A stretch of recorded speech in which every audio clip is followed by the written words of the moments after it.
40 mètres les gars. Le quiz. 40 mètres les gars. Le quiz.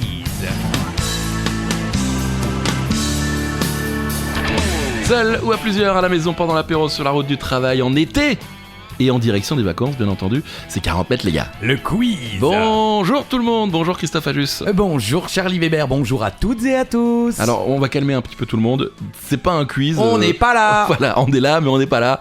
On vous a préparé quelques best-of cet été d'une dizaine de questions, de 10 questions, je sais pas pourquoi j'ai dit une dizaine parce que C'est vous qui faites, alors moi j'en ai rien à carrer, 10, 30, 50, c'est vous qui décidez, hein. Bon. C'est la question quiz. Hier, C'est quoi déjà la question quoi? Twist. Ah oui. On est en vacances hein, clairement. Ouais. Donc voilà, on vous laisse un petit peu cet été et puis on revient à la rentrée avec la 100e. Épisode 100. On va essayer de faire quand même des choses. Vous allez peut-être pouvoir participer par téléphone. Non. Ou si vous êtes dans le coin, vous allez pouvoir venir. On va essayer de faire les choses bien, comme les chocolats. Ne rêvez pas, tout ça n'arrivera jamais. On va partir avec la thune, vivre à Caracas. Ouais, c'est ça. Bon, c'est parti pour le best-of. Le best-of. La BCE. Ouh, la BCE. Ouh, le best-of. Ouh. Très célèbre dans nos contrées de l'Est de la France et en Belgique, je crois. Hein, Oui. Vous connaissez certainement le picon. Oui. Le picon, yak, ça de vrai. que ça de bon, j'allais dire, mais bon. C'était les amis de ta femme. Ah oui, c'est vrai. Même si vous n'en avez peut-être jamais bu. À votre avis, dans quel pays cette boisson a-t-elle été créée? Alors, en Belgique, vous parliez en Belgique, mais les Belges, ils mélangent le picon avec du vin blanc. Ah, et du coca, non, aussi? Ou ça, c'est possible. coca et bière? Là, j'ai goûté le vin blanc picon. Bah, tu te dis que c'est bon le vin blanc, le picon, mais pas les deux ensemble, quoi. Mais avec un bon spéculoos. Ouais, voilà. C'est le gâteau que j'ai cherché à la première question. En salume secondaire. Mais bon. Bonjour messieurs, c'est Rémi. Un spéculoos pour Rémi. Alors, le pays, c'est Ça- l'Algérie. Pardon, je vous ai coupé. Redites-le. Non, le pays, c'est l'Algérie. Merci. Mais je vous en prie. La famille Picon, hein, les mecs, ils sont pas allés chercher loin le nom, Non. quitte la province de Gênes pour Marseille en 1815. Là, le jeune Gaëtan Picon, qui quand même vécu de 1809 à 1882, devient apprenti dans une distillerie. Plus tard engagé dans l'armée française lors de la conquête de l'Algérie, il attrape, comme tant de ses camarades, une fièvre maligne. Vous demandiez à la fièvre 4 plus 4, elle savait dire 8, elle était maligne. Bonne vanne. Si, je la valide. Et invente alors une mixture à base de zeste d'orange, de quinquina, alors je ne sais pas ce que c'est le quinquina, et de gentiane macérée dans de l'eau de vie, présentant des propriétés fébrifuges Bien sûr. et désaltérantes. Ah. Fixé à Philippeville, depuis renommé Skikda, donc en Algérie, Ok. en 1832, puis à Alger, il améliore sa formule et la commercialise à partir de 1837 comme apéritif sous le nom d'Amer africain. Parce Ok. que l'Amer existait déjà, lui il a créé l'Amer africain. D'accord. En 2003, la marque écoule 70% de son stock dans le nord et l'est de la France. Les mecs ils vivent grâce à nous. On est là, les gars, vous Il y a inquiétez pas. 70% dans le nord et dans l'est de la France. Merci, les gars. Eh ouais, Ça, c'est pour nous. l'Est, les frères, et le Nord, là, qu'est-ce qu'il y a? Ah, Picon, on est là. Si vous voulez faire un petit business. Bien sûr. Ah, nos DM sont ouverts. La production s'élève au total à 4 millions de bouteilles par an, je crois. Et en mai 2022, c'est Campari, la marque Ah ouais. Campari, qui rachète Picon pour 119 millions d'euros à Diageo ou Diago, je ne sais pas, c'était les anciens propriétaires de la marque Picon.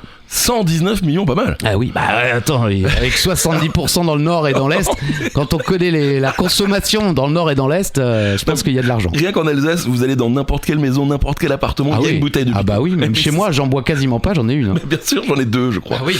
Oui, bon. Et j'en bois pas beaucoup à la maison. Mais à l'extérieur, Parce que c'est pas ma fiole. Je joue mon joker. c'est vrai? Non. Bah, c'est votre question. Bah, justement, j'ai la réponse, je double mes points. Bravo. Bon, clairement, les plus jeunes vont galérer. Mais que ce soir, puisque j'ai écrit faux, mais que ce soit pour ma génération, les quarantenaires ou les plus anciennes, la réponse sera évidente. Écoutez.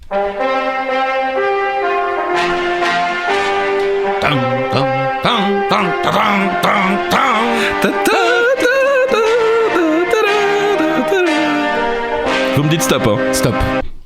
Ah, on aurait pu croire que c'était les Robins des Bois. Hein. Oui, je pense oui, qu'ils bah se oui. sont largement Clairement. inspirés de ce générique. Ça m'avait jamais sauté aux oreilles jusqu'à aujourd'hui. Mais effectivement, cette série, bien qu'en noir et blanc et très ancienne, était diffusée encore de mon temps. Je Ah l'ai ouais vue à la télévision. Effectivement, quel est le nom de cette série ? Les Inconnus avaient fait un sketch dessus aussi. Oui. Il ne parlait qu'avec des paroles des Beatles. Obladé, oblada. Tu te souviens pas? Non. Très bon sketch.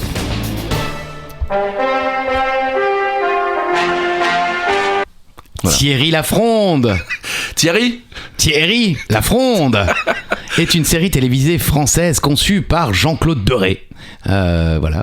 Seul lui fait des choses seules, tu vois. Certainement le frère d'Odile. En 52 épisodes en noir et blanc de 25 minutes, réalisé par Robert Guez. La Gazmère. Voilà, Son certainement un ancien coach du PSG, lui aussi une Guez. Et Pierre Goutas, oui, il y a moult références, à tout moment ça fuse.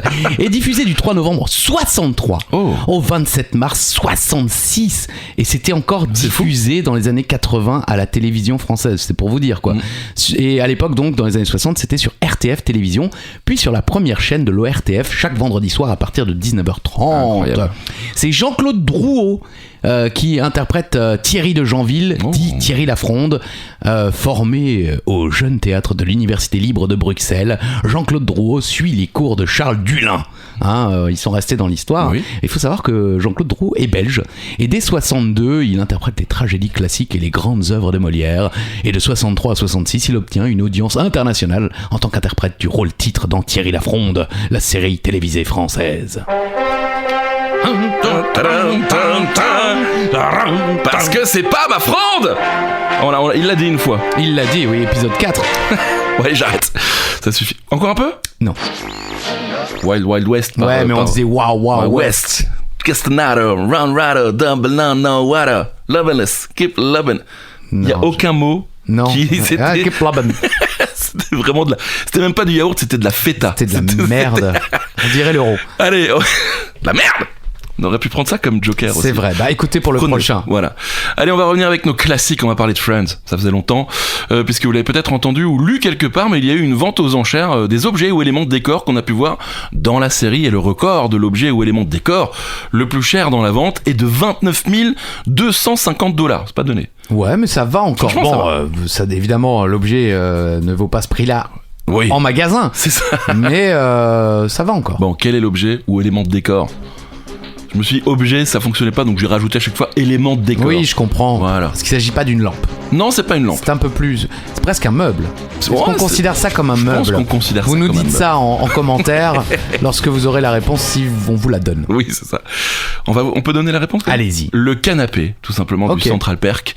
Et en plus, c'est une reproduction. C'est même pas le vrai. C'est même pas le vrai. Ouais. Ouais, super. Donc, on a même pas les fesses de Jennifer Aniston infiltrées dessus. Non, mais je vous ai implantées dessus. Je vous ai laissé tout c'est la seule qui m'est venue parce qu'à la base, je pensais à Joey ou même à Chandler. Ouais. Feu Chandler. Eh oui. La vente aux enchères pour le 30e anniversaire de Friends a eu lieu le 23 septembre 2024, organisée par Julian's Auctions. Cette vente exclusive comportait des objets de la série, tels que des accessoires, des costumes et des éléments de décor emblématiques. Chaque objet de l'enchère était accompagné d'un certificat d'authenticité de la Warner Bros. Alors $3,000 pour des chemises de Joey, des robes de Monica, $1,000 pour des scripts d'épisodes, ça doit être sympa quand même. Ouais, bah oui, c'est clair. Et jusqu'à $10,000 pour le pouf, le petit siège de la part de Ross. Ah non, là, je me souviens absolument pas. Pas trop, non. Qu'est-ce que vous auriez aimé avoir, vous, dans l'élément de Friends? Je sais pas, après, ça a été survendu et tout, mais un mug, peut-être, qu'ils utilisaient tellement, ou les tasses énormes, là, à l'américaine, dans ces cafés-là, ou sinon, pourquoi pas le chien? Le fameux chien sur roulette là. Je sais pas s'il était sur roulette d'ailleurs, mais à un moment il roule. Mais il rentre dans le. dans l'appart. Quand ils les échangent les apparts. Exactement. On connaît par cœur tous les épisodes, c'est incroyable. Donc Friends, plus de $22,000 pour le canapé. Au fatigue. Le tabac, c'est tabou. On en viendra tous à bout. Le pari. Oui. Très bon film. Quand vous passez devant un débit de tabac, vous voyez toujours ce losange rouge là, en forme cylindrique même. Ouais, bien sûr. C'est un peu l'emblème des débits de tabac. Eh bien, sachez que ça représente un légume. Ah bon? Mais oui, lequel? Alors là, je suis sur les fesses. J'aime bien parce que vous aimez ce genre de questions. Mais oui, grâce à vous. Heureusement, on apprend des choses dans 15 minutes, les gars. Le quiz. Avec vous aussi, vous inquiétez pas. Ouais. Si, quand même. Eh ben, c'est une carotte. Mais non. Si, je vous assure. La carotte, c'est d'abord le nom donné à cette enseigne rouge que l'on trouve à l'entrée de tous les bureaux de tabac.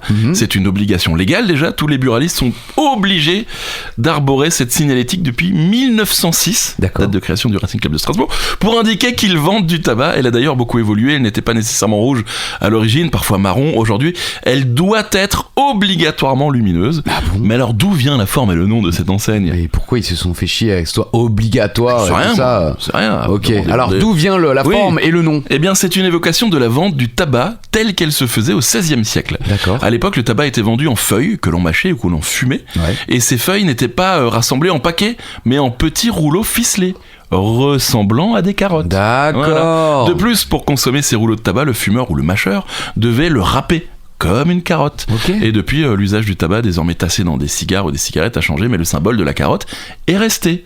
Donc on appelle la carotte des buralistes. Voilà. Ok. C'est le vrai nom. Merci Charlie. Mais avec plaisir, avec plaisir.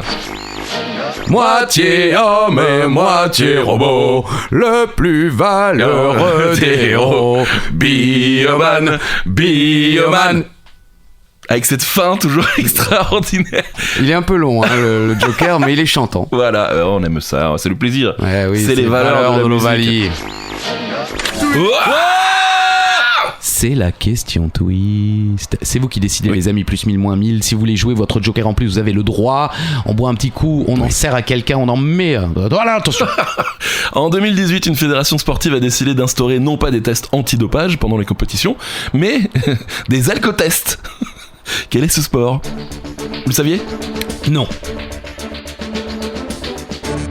Vous y auriez pensé ? Oui, alors j'aurais pensé d'abord quand même au tir. Ah oui, c'est vrai. Parce que je pense qu'il faut. Enfin, ça me paraît quand même plus sain d'être sobre. Mais là aussi, c'est dangereux. Oui, le tir à l'arc, le tir à la carabine. Non, c'est la pétanque. La pétanque. Ouais, qui dit pétanque dit. Boule. Boule et pastis. Et pastis. Et ben justement, dès 2018, la Fédé de pétanque a renforcé sa réglementation en instaurant un seuil maximal. Putain, ils ont renforcé la règle. C'est-à-dire qu'ils avaient avant, il y avait certainement un seuil de 2 grammes. 0,5 grammes d'alcool par litre de sang à ces joueurs lors des compétitions. Donc tu peux boire 3 pastis. Pas plus. Un petit peu moins, je pense quand même. Non, 0,5 grammes. Non, c'est 2 verres et demi, un truc comme ça.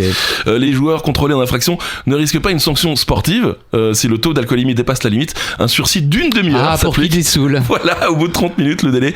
2 options. Si le taux est redescendu et rentré dans la limite autorisée, le joueur peut poursuivre la compétition. Dans le cas contraire, le boliste est exclu du tournoi. D'accord. Et je cite un président de club, quand même. Les problèmes sont fréquents. Des personnes se rendent sur les compétitions complètement ivres. Bah oui. Des participants transportent même des bouteilles dans leur voiture pour consommer discrètement. Mais c'est normal. Enfin, ils deviennent ensuite incontrôlables sur les boulodromes. Là, c'est dangereux parce que les boules pèsent lourd. Et il y a des bagarres. Ils deviennent ensuite incontrôlables sur les boulodromes. Et votre père qui non, lui il ne consomme pas d'alcool ni avant ni après. Mais c'est vrai qu'il m'a jamais parlé de débordement dû à l'alcool.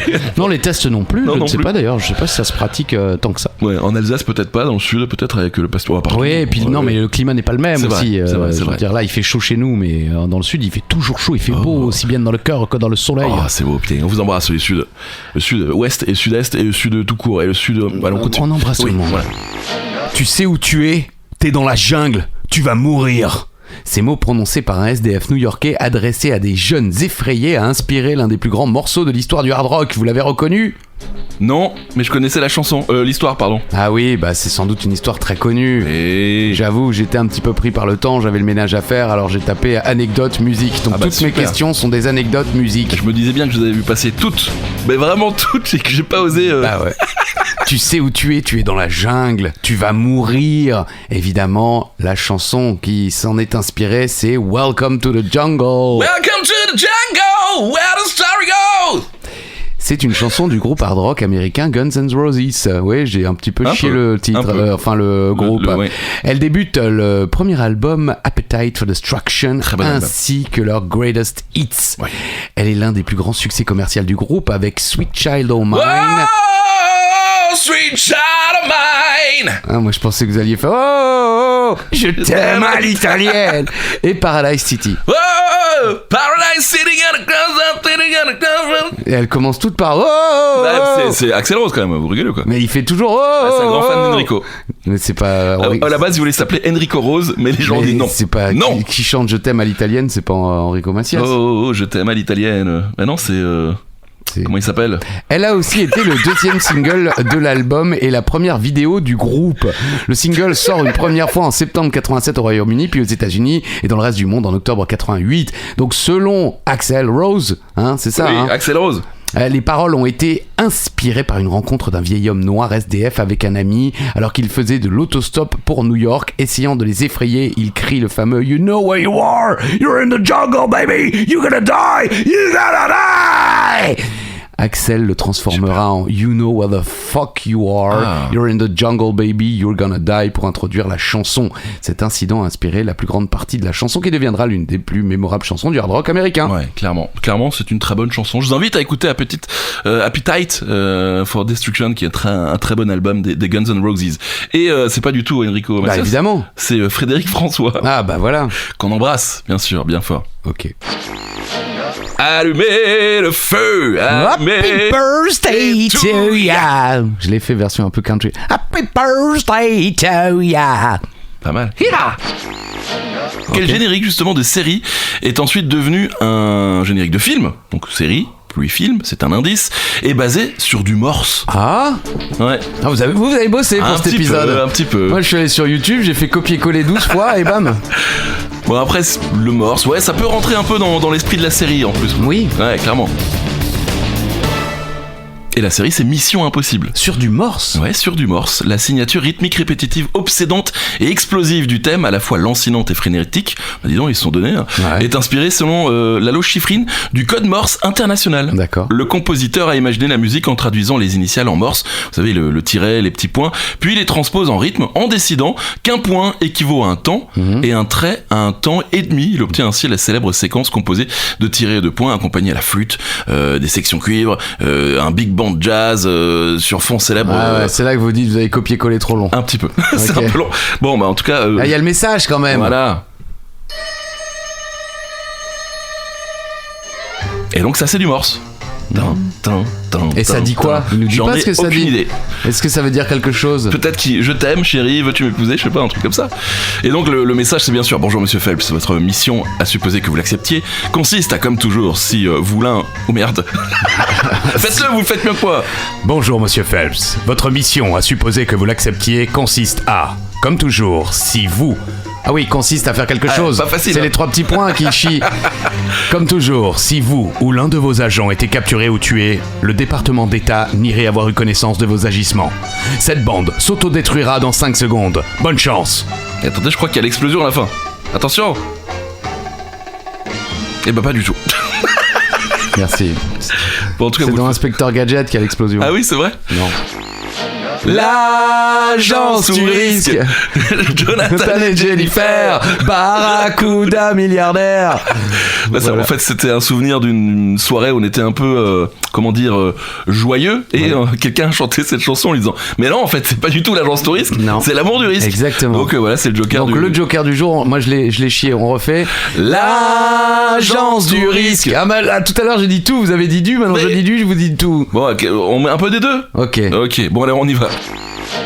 Nous recherchons un humoriste, un acteur, un chanteur né à Marseille. Ouais. Bon, des petits indices pour les jeunes qui ne l'auraient pas connu. Il aimait la cuisine au beurre, les marguerites, et il a à tout jamais pourri la vie de toutes les Félicies. Vous le tenez en plus. Non, moyen, ouais. Alors pour un Québécois, je le tiens plutôt bien. Ok. Génial, un excellent acteur. Eh oui.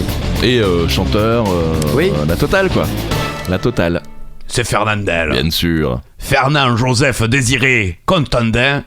Oui, Contandin, dit Fernandel, est un acteur, humoriste, chanteur et réalisateur français, né le 8 mai 1903 à Marseille et mort le 26 février 1971 à Paris, 16e.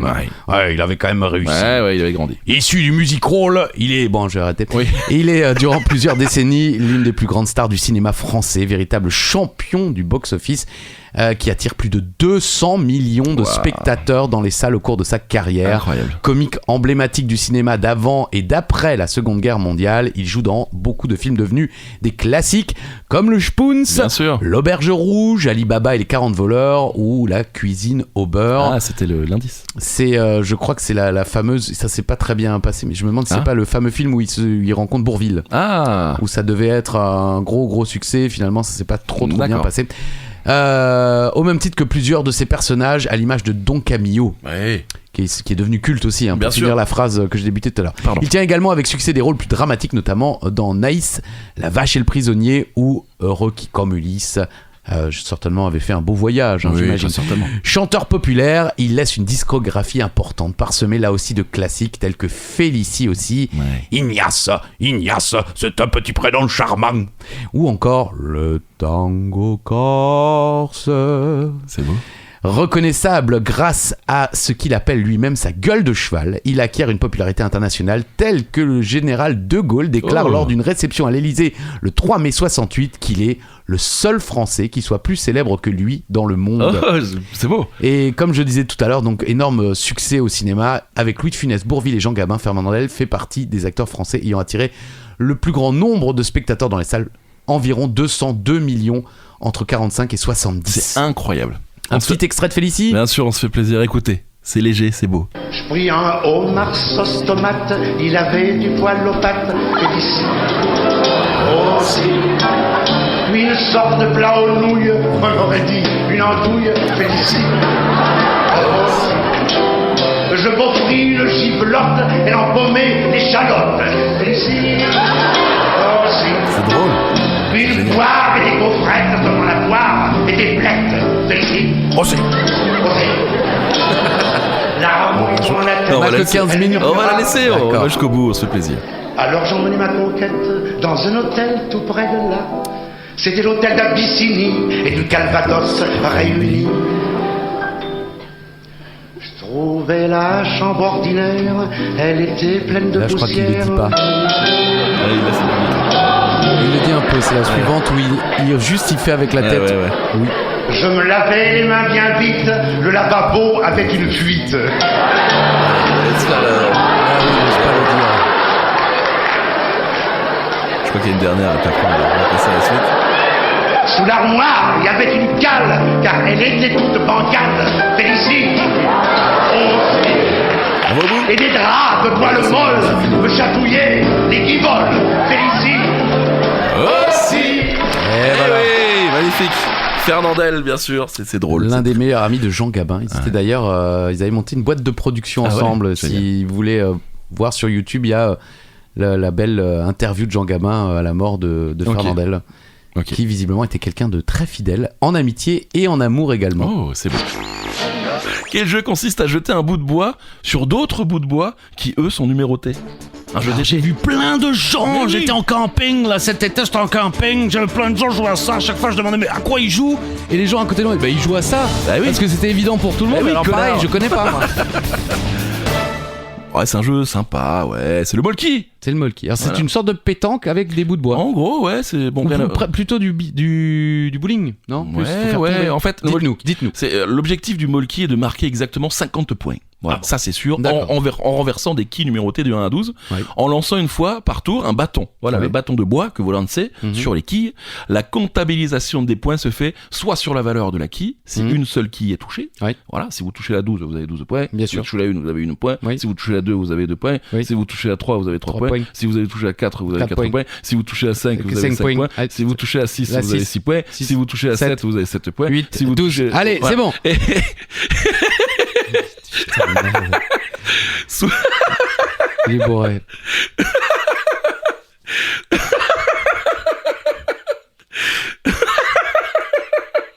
Il se force pas, hein, c'est naturel, hein, je vous le dis tout de suite. Hein. Vraiment. soit sur le nombre de quilles tombées, s'il y en a plusieurs. Vous faites tomber 2 quilles. Deux Vous points. avez 2 points. Vous êtes tombé. Bon, voilà. Et Ah, comme donc ça- il vaut mieux en faire tomber qu'une. Bah ouais, il faut bien viser. D'accord, Voilà. Et après, ok. on calcule pour arriver jusqu'à 50 points. Jeu finlandais inventé par Laden Paikka. Voilà. Comme ça, vous savez tout. Et ça a été inventé en 96, donc c'est pas si vieux. Ah oui. Ouais. 40 mètres, les gars. Le quiz.